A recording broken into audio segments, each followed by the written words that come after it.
మీ business ఏదైనా మీ ఊర్లో promotion చేయాలంటే అది సుమన్ టీవీతోనే సాధ్యం. ఇప్పుడే సంప్రదించండి. అందరికీ నమస్కారం. నిన్న చూస్తే జగన్ మోహన్ రెడ్డి గారు అదే పులివెందుల ఎమ్మెల్యే గారు టూర్ ప్రోగ్రామ్ చూస్తే నిజంగా ఒక డ్రామాను తలపించిందండి.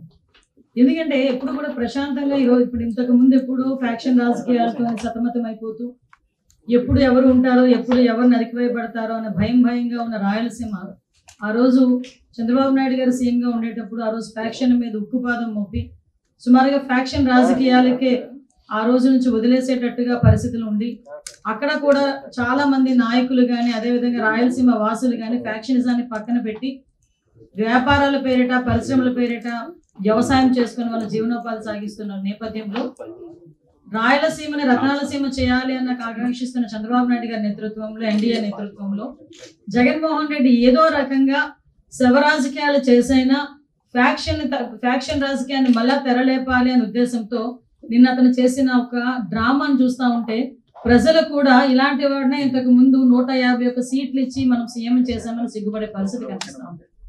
ఎందుకని చెప్తున్నానంటే ఒక కుటుంబ కలహాల నేపథ్యంలో జరిగిన ఒక హత్య, ఇంకా దినకర్మ కూడా ఐ థింక్ ఈ రోజు అనుకుంటా దినకార్యం కూడా, అటువంటి నేపథ్యంలో ఒక బాధిత కుటుంబాన్ని పరామర్శించాల్సిన తీరు చూస్తే నిజంగా ఇలాగా పరామర్శిస్తారు. దట్టు ఒక 5 సంవత్సరాలు 151 సీట్లు ప్రజలు ఇచ్చిన సీఎం గా చేసిన వ్యక్తి, అఫ్ కోర్స్ ఆ రోజు అతను చేసిన అన్యాయాలు అక్రమాలు బట్టి సుమారుగా దగ్గర ఇప్పుడు మళ్ళా 11 సీట్లకు పడిపోయిన వ్యక్తి పరామర్శకి వెళ్ళినప్పుడు కూడా 11 సీట్లు వచ్చినా కూడా బుద్ధి రాకుండా ఆ పరామర్శించిన తీరు చూస్తా ఉంటే నిజంగా చాలా బాధ అనిపించే పరిస్థితి. అదేవిధంగా అతను నైజం కూడా బయటపడిన పరిస్థితి మనందరికీ కనిపిస్తుంది. లాస్ట్ 5 years ఒక స్టేట్ స్పాన్సర్డ్ టెర్రరిజం అని ఎక్కువగా ప్రోత్సహించి ఎక్కడ చూసినా దాడులు, హత్యలు, మానభంగాలు, కబ్జాలు ఇలాంటి సిచ్యువేషన్ తోనే 5 సంవత్సరాలు కూడా గడిపేసి ఈరోజు తిరిగి ఎన్డీఏ గవర్నమెంట్ మీద బురద జల్లే పరిస్థితి కనిపిస్తా ఉంది. ముఖ్యంగా ఒకటి మాత్రం క్లియర్ గా చెప్పాలండి, లాస్ట్ 5 years లో మేము చెప్పామండి, ఐపీసీ సెక్షన్ ప్రకారం అన్నది కాకుండా వైసీపీ సెక్షన్ ప్రకారం అని చెప్పి పోలీసుల చేత కూడా పనిచేయించి పోలీస్ వ్యవస్థని కూడా నిర్వీర్యం చేసేసి ఈ రోజు అదే పోలీస్ వ్యవస్థ మీద విరుచుకుపడే పరిస్థితి చూస్తా ఉంటే జగన్మోహన్ రెడ్డి మానసిక పరిస్థితి కూడా మేము జాలిపడాల్సిన సందర్భం. నిన్న టూర్ ప్రోగ్రామ్ లో కూడా ఏదో భద్రతా వైఫల్యాలు వచ్చినాయి, ఏదో ఇష్టానుసారంగా పోలీసులు భద్రత కల్పించలేకపోయారు, గవర్నమెంట్ భద్రత కల్పించలేకపోయిందని నిన్న చాలా మంది బయటకు వచ్చి మాట్లాడిన పరిస్థితి. ఒక జగన్మోహన్ రెడ్డి అన్న వ్యక్తి ఒక పులివెందులకి మాత్రమే ఒక ఎమ్మెల్యే, అతనికి ప్రతిపక్ష హోదా లేదు. అయినప్పటికీ అతను ఒక ఎక్స్ సీఎం అన్న ఒకే ఒక కారణంతో ఆయన టూర్ ప్రోగ్రామ్ గురించి మాట్లాడినప్పుడు మేము చాలా క్లియర్ గా 1100 మంది అప్రాక్సిమేట్లీ 1100 మంది పోలీస్ బలగాల్ని డిఎస్పీ స్థాయి నుంచి రోప్ పార్టీస్ వరకు అంటే ఏపీఎస్పీ బెటాలియన్స్ వరకు దగ్గర 1100 మంది పోలీసులను పెట్టాం. అంటే మీరు అనుకోవచ్చు ఒక ఎక్స్ సీఎంకి 1100 మంది పోలీసులు ఎందుకండి అని, కానీ అతను వెళ్తున్న ప్రాంతం చాలా సెన్సిటివ్ ప్రాంతం. తను వెళ్తున్న ప్రాంతంలో ఏదైనా గొడవలు జరిగే పరిస్థితి ఉండి లా అండ్ ఆర్డర్ కనుక ఇబ్బంది పడితే సామాన్యమైన ప్రజలు ఇబ్బంది పడతారు అని ఒకే ఒక కారణంతో గౌరవ ముఖ్యమంత్రి గారి ఆదేశాల మేరకు డీసీపీ గారు అందరూ కలిసి సుమారుగా 1100 మందిని అక్కడ డిప్లాయ్ చేశాం. వాళ్ళు డిప్లాయ్ చేయడమే కాదు, ప్రతి ఒక్కరికి కూడా వాళ్ళకి అక్కడ బాడీ ఆన్ కెమెరాస్ కానీ, రోప్ పార్టీస్ కానీ, మళ్ళీ పబ్లిక్ అడ్రస్ సిస్టమ్స్ కానీ, డ్రోన్స్ కానీ, ఏరియల్ సర్వేలెన్సెస్ గురించి డ్రోన్స్ కానీ, ఫైర్ టెండర్స్ కానీ, అంబులెన్సెస్ కానీ, గ్యాస్ గన్స్ కానీ ఇవన్నీ కూడా పెట్టుకున్నాం. అంటే సాధారణంగా ఒక విఐపి వచ్చినప్పుడు ఎటువంటి ట్రీట్మెంట్ చేసుకుంటామో ఆ ట్రీట్మెంట్ అంతా కూడా ఒక సాధారణ ఒక పులివెందుల ఎమ్మెల్యేకి కూడా కేవలం ఎక్స్ సీఎం అన్న కారణంతో మేము ఇవ్వడం కూడా జరిగింది. ఆ సంగతి కూడా మీరందరూ కూడా గమనించాలి. అదేవిధంగా సుమారుగా 7/4/2025 అంటే నిన్న ఇన్సిడెంట్ కన్నా మొన్న ఎస్పీ గారు చాలా క్లియర్ గా కూర్చొని ఒక మీడియా ద్వారా వాళ్ళని పర్సనల్ గా కూడా వైసీపీ నాయకుల్ని పిలిపించి ప్రాబ్లం ఎదురయ్యేటట్టుంది, ఎక్కువ మందిని మీరు మొబిలైజ్ చేయడం, వాట్సాప్స్ లో కూడా ఇంతమంది రండి అంతమంది రండి, పోలీసులు కనుక మిమ్మల్ని అడ్డుకుంటే నడుచుకొని రండి లేకపోతే పరిగెత్తుకుంటూ రండి అని చెప్పి వాట్సాప్ లో కూడా మెసేజ్లు చాలా మంది వైసీపీ నాయకులు రెచ్చగొట్టే ధోరణిలో అవన్నీ పెట్టారు. వాటి నేపథ్యంలో ఎస్పీ గారు కూడా అది చాలా నేరో రోడ్, పక్కన ఒక చెరువు ఉంది, ఒక పక్క చూస్తే కొన్ని 2-3 విలేజ్లు చాలా సెన్సిటివ్ విలేజెస్ ఉన్నాయి కాబట్టి అక్కడ మీరు వచ్చేటప్పుడు కూడా ఎక్కువ మందిని మొబిలైజ్ చేయడం కానీ అదేవిధంగా కొంచెం అక్కడ లా అండ్ ఆర్డర్ సిచ్యువేషన్ ని కొంచెం కంట్రోల్ చేయడం కానీ, అక్కడ సెక్యూరిటీ పర్పస్ లో కూడా ఎక్కడ కూడా ఇబ్బంది లేకుండా పరిస్థితి చూసుకోవాలి. సెక్యూరిటీ పరంగా మేము చూసుకుంటాం, బ్యారికేడ్స్ అవి కూడా జాగ్రత్తగా చేసుకోవాల్సిన బాధ్యత మీది అని చెప్పి ఆ వైసీపీ నాయకులకి అందరికీ కూడా చాలా క్లియర్ గా చెప్పారు. ఆఖరికి హెలీప్యాడ్ దగ్గర వేసిన బ్యారికేడ్స్ కూడా చాలా ఎందుకు పనికిరాకుండా అంటే ఇలా గట్టి కదిపితే పడిపోయేటట్టుగా ఉన్నాయన్న సంగతి మా డిపార్ట్మెంట్ వాళ్ళు ఎవరైతే అక్కడ బ్యారికేడ్స్ వేసారో వాళ్ళకి కూడా చెప్పడం జరిగింది. అంటే ఇక్కడ ఇవన్నీ ఒకసారి మనం అబ్జర్వ్ చేసుకుంటే డాట్ డాట్ డాట్ కనెక్ట్ చేసుకుంటే కావాలని అక్కడ ఒక సీన్ క్రియేట్ చేయడానికి, లా అండ్ ఆర్డర్ విషయంలో అక్కడ గవర్నమెంట్ ఫెయిల్ అయిందని చెప్పడానికి ఒక ముందస్తు ప్రణాళికను ఏర్పాటు చేసుకుని అక్కడ వైసీపీ నాయకులు కానీ ఎవరు ఆధ్వర్యంలో చేశారు, ఒక క్రిమినల్ పాలిటిక్స్ లో ఉంటే ఎలాంటి ఆలోచనలతో ముందుకు వస్తారో అలాంటి ఆలోచన కలిగిన జగన్మోహన్ రెడ్డి ఆధ్వర్యంలో అక్కడున్న వైసీపీ నాయకులు కూడా యథా రాజా తదా ప్రజ అన్నట్టుగా వాళ్ళు చేసిన పరిస్థితి. ఇవే కాకుండా హెలీప్యాడ్ దగ్గర సుమారుగా 250 మంది పోలీసులను పెట్టాము ఒక్క హెలీప్యాడ్ దగ్గర. మీరు హెలికాప్టర్ ల్యాండ్ అయిన తర్వాత పోలీసుల్ని కూడా తోసేసి పోలీసుల మీద కూడా దాడి చేసి ఈ రోజుకి కూడా కొంతమంది కానిస్టేబుల్స్ గాయాలు పాలై హాస్పిటల్లో ఉన్నారు. అంటే మేము అక్కడ కనుక గట్టిగా మాట్లాడి గట్టిగా మేము ఏదైనా ప్రొటెక్ట్ చేస్తే పోలీసులు మమ్మల్ని అడ్డుకున్నారు అంటారు.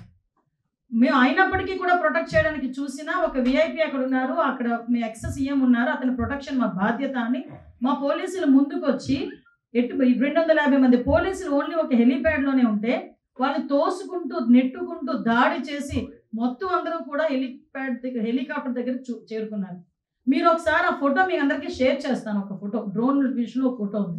అసలు హెలికాప్టర్ ల్యాండ్ అయిన తర్వాత ఇంచుమించుగా మినిమం 50 మీటర్ల 100 మీటర్ల వరకు కూడా ఎవరు రారు కూడా. ఎందుకంటే వింగ్ పొజిషన్ ఉంటుంది, మళ్ళీ ప్రాబ్లం అవుతుంది, సెక్యూరిటీ పర్పస్ కూడా ఉంటుంది. అంటే వాళ్ళు మాకు వచ్చిన కొంత మరి సమాచారం మేరకు అక్కడికి వెళ్ళి వీళ్ళు కూడా హెలికాప్టర్ని ధ్వంసం చేయడానికి కూడా సిద్ధపడ్డారు. ఎందుకు ఇవన్నీ జరుగుతున్నాయి? తిరిగి అతగాడు హెలికాప్టర్ నుంచి వెనకాతలకి హెలికాప్టర్లో వెళ్ళకూడదు, అతను బై రోడ్ వెళ్ళాలి. దానికి ఏ రకంగా చేయాలని ముందస్తు ప్రణాళిక అంతా చేసుకున్నారు. పైగా ఈరోజు పోలీసుల్ని మీరు తప్పుపడుతున్నారు. అక్కడ పోలీసులు కూడా అక్కడ హెలిప్యాడ్ బ్యారికేడింగ్ దగ్గర కూడా చాలా క్లియర్గా మేము చెప్పడం జరిగింది. ల్యాండింగ్ టైం చూసుకుంటేనండి అక్కడ దగ్గర మనకి 11:04 అతను ల్యాండ్ అయ్యారు. ల్యాండ్ అయిన తర్వాత చాలా క్లియర్గా అందరూ కూడా అందరూ కూడా లోపలికి వచ్చేసి అతన్ని ఇబ్బంది పెడితే పోలీసులు వాళ్ళందరినీ కూడా తోసుకుంటూ విఐపిని తీసుకొచ్చి కారులో ఎక్కించి పంపించడం జరిగింది. పంపించిన తర్వాత వీళ్ళు ఏమన్నారు, ఆ విండ్ షీల్డ్ ఎక్కడో క్రాక్ అయింది, ఒక ఎయిర్ క్రాక్ లా కనిపించింది, అబ్జర్వ్ చేశారు. అబ్జర్వ్ చేసిన తర్వాత అది ఎప్పుడు జరిగిందో తెలియదు, ఎలా జరిగిందో తెలియదు. కానీ వెళ్ళేటప్పుడు మేము అందులో హెలికాప్టర్లో వెళ్ళలేం కాబట్టి మేము బై రోడ్ వెళ్తాము అన్నారు.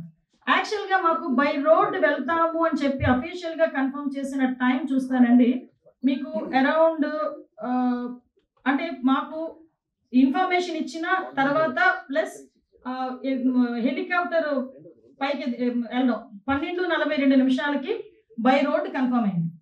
12:42 బై రోడ్ కన్ఫర్మ్ అయింది. 12:56 చాపర్ టేకాఫ్ అయిపోయింది.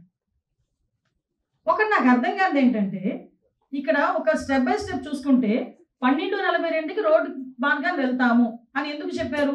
హెలికాప్టర్ అదే చాపర్ వాడు పైలట్ మేము మళ్ళీ పైకి తీసుకెళ్ళలేము, మాకు ఇబ్బంది అవుతుంది, టెక్నికల్ ఇష్యూస్ ఉన్నాయి కాబట్టి అతను ఏ ప్రోటోకాల్ ప్రకారం చెప్పాడు, ఏ టెక్నికల్ బేస్డ్ అని అతను చెప్పాడు, లేకపోతే అతను ఎందుకు ఇబ్బంది పడ్డాడు తిరిగి విఐపిని తీసుకెళ్ళటానికి, ఇది ముందస్తు ప్రణాళిక, లేకపోతే అతను వన్ సైడ్కే చాపర్ మాట్లాడుకున్నాడా, ఇవన్నీ కూడా మనం ఆలోచన చేసుకోవాలి.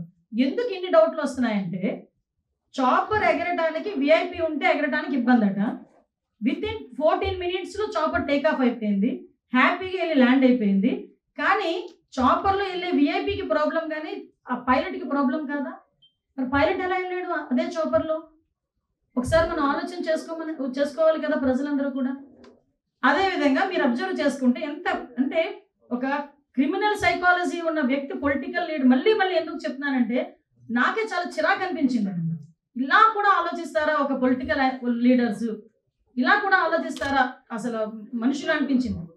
11 గంటలకి ఇంకా మేము ఇంకా అతగాడు ల్యాండ్ అవ్వలేదు, ఏమీ అవ్వలేదు. ఫస్ట్ పోస్టింగ్ ఒకటి వస్తుంది వైసీపీ దగ్గర నుంచి, ఎక్కడ పడితే అక్కడ పోలీసులు అడ్డుకుంటున్న వైసీపీ నేతలను అడ్డుకుంటున్న పోలీసులు మమ్మల్ని అక్కడ వరకు రానివ్వట్లేదు అని ఒక పోస్ట్ పెడతారు. వితిన్ 30 minutesలో హెలీప్యాడ్ దగ్గర భద్రతా వైఫల్యం, పోలీసులు ఎవరు లేరు.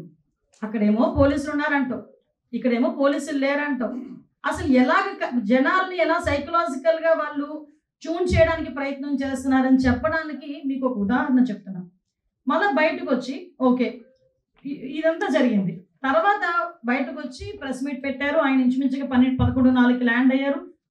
డిపాస్చర్ 11 గంటల 15 నిమిషాలకి డిపాస్చర్ అయ్యారు. అక్కడ నుంచి పాపిరెడ్డిపాలెం వెళ్ళారు, అక్కడ విక్టిమ్ హౌస్కి వెళ్ళారు, ఇంపాక్ట్ అయ్యారు. బయటకు వచ్చి ప్రెస్ మీట్ పెట్టారు. బయటకు వచ్చి ప్రెస్ మీట్ పెట్టి ఎలా మాట్లాడారు, ఏం మాట్లాడారు అన్నది ప్రపంచం అంతా చూశారు. నేను అదంతా ఆ ప్రెస్ మీట్ అంతా చూస్తూ ఉంటే ప్రెస్ మీట్లో జగన్మోహన్ రెడ్డి ఆ ప్రెస్ అతని మాటలు ఒక చెవులో వినిపిస్తూ ఉంటే మైండ్లో రన్ అవుతుంది. ఏంటి రన్ అవుతుంది తెలుసా ప్రజలందరికీను? ఇదే జగన్మోహన్ రెడ్డి లాస్ట్ 5 సంవత్సరాలు చేసిన అరాచకాలన్నీ ప్రజల మైండ్లో రివైండ్ అవుతున్నాయి. ఎలా రివైండ్ అవుతున్నాయి? మాట్లాడితే లా అండ్ ఆర్డర్ లేదు, లా అండ్ ఆర్డర్ లేదు, లా అండ్ ఆర్డర్ లేదు. అసలు నాకు అర్థం కాలేదు. ఇంతకు ముందు చంద్రబాబు నాయుడు గారు ప్రతిపక్ష నేతగా ఉండేటప్పుడు చలో ఆత్మకూరు అని చెప్పి పిలిపిస్తే నువ్వు ఇంటి దగ్గరకు వచ్చి తాళ్లు కట్టి, గేట్లకు తాళ్లు కట్టి ఆయన హౌస్ అరెస్ట్ చేసిన పరిస్థితి కూడా మర్చిపోయాడు ఆయన ఏమైనా? ఒక పక్క నుంచి చూస్తే అదే సందర్భంలో వైజాగ్ వచ్చి ఆయన వైజాగ్ టూర్ పెట్టుకుంటే ఎయిర్పోర్ట్ నుంచి బయటికి రానివ్వకుండా గూండాలను పెట్టి అతని మీద దాడి చేయించిన పరిస్థితి మర్చిపోయారు Jaganmohan Reddy. Law and order గురించి మాట్లాడుతున్నాడు ఆయన. నేను ఇప్పుడు ఆయన ఎక్స్ సీఎంగా చంద్రబాబు నాయుడు గారు ఉన్నప్పుడు ఆయన చేసిన అరాచకాల్లో ఏదో మచ్చుకు కొన్ని చెప్తున్నా.